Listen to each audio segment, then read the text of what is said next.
Hi everybody and welcome back. This is lesson 3 in the Touchstones series, and this one is about motivation and sincerity. The story that we are going to read today is called On Truthfulness and Sincerity. Understanding what drives us to act can help us consider our own growth as human beings and our relationship to others. Motivation not only defines what we accomplish, but also what we avoid. Today, you guys are going to analyze what motivates people to act, examine whether trustworthiness can be determined by examining motivation, consider why you behave as you do, and what it means to be driven to act in a particular way for a specific outcome, as well as examine the roles of motivation and sincerity in community service. Now, today's story is by a philosopher named Abu Hamid al-Ghazali. Al-Ghazali was a Persian philosopher who was one of the most prominent and influential Muslim philosophers and theologians of Sunni Islam.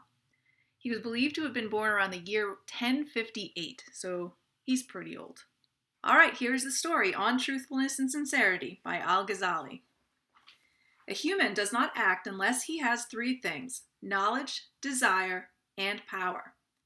For example, if a person does not have food, that person does not eat. If a person has food but has no desire to eat, then that person does not eat. One must have some need or interest before eating the food. In this way, we see that the action comes only from knowledge, desire, and power.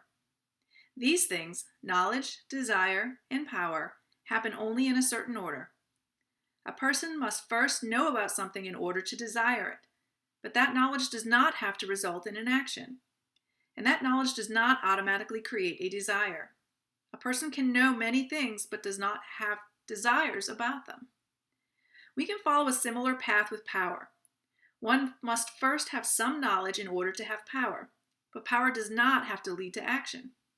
Action comes only when there is desire. In this way, knowledge must be the first thing that we acquire. After knowledge comes power or desire in either order, and then comes action. There are good reasons to consider this order. When we understand the purposes behind our actions, we can better guide ourselves.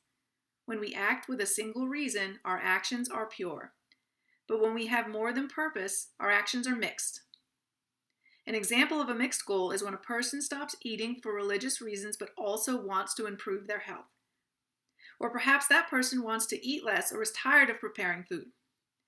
Another example of a mixed goal is when a person goes on a business trip while also wanting a break from family or office responsibilities. Yet another example of a mixed goal is when someone is kind to a beggar just to make the beggar go away. All of these actions with mixed goals cannot be called sincere. Something is sincere and pure when there is no mixed purpose. In such cases, the person performing the action receives no benefit. When there is no gain or reward for oneself, then an action can be said to be sincere. Now let's ponder. What actually drives behavior? If someone is being kind to someone else, what is driving that behavior? If someone is being unkind to someone, why is he or she doing that? What actually rests behind those actions? Whether someone is being kind or unkind, there are influences at play that are determining that person's behavior. It actually goes back to their belief system. Some of us touched on this last week at Touchstones too.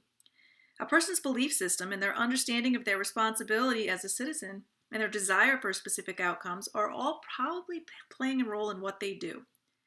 When someone's motives are thought to be insincere or driven by ulterior motives, that person's often judged as not being trustworthy. But what about the flip side? When a person's motivations are believed to be sincere, honest, and true, we honestly think that person is pretty trustworthy. Understanding the motives behind what somebody does is the groundwork for that trust, and trust is important. Trust is the cornerstone of building relationships and the community.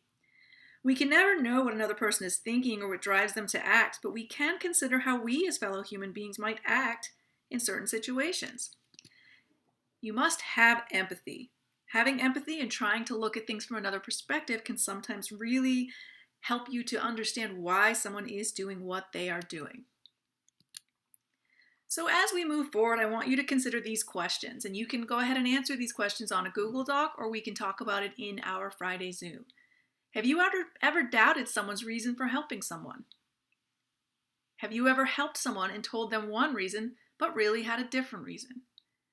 Now understand that isn't always a bad thing. They're just saying that your motives for something may not be sincere. It doesn't mean that Sincerity doesn't always mean bad, so you can give an example.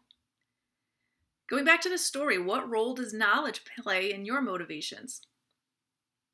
Is it wrong to do something with more than one purpose in mind? That goes back to what I said earlier. How does understanding someone's motivation help you to understand that person better? And can a person do a good deed motivated by fame, fortune, or concern about reputation? So you can answer those questions, or we have another assignment in connection with this. Advertisement trustworthiness. So if you're going to choose to do this one, think of an advertisement for a product. Something you saw on television, something you saw on the internet, heard on the radio. What is the name of that product? Tell us a little bit about the advertisement. Do you trust what that product claims to do or provide as a benefit? Why or why not? How could the ad have been different to make you trust? Or if you did trust the product, what would have caused distrust? So go ahead and submit your assignments, and we'll see you soon.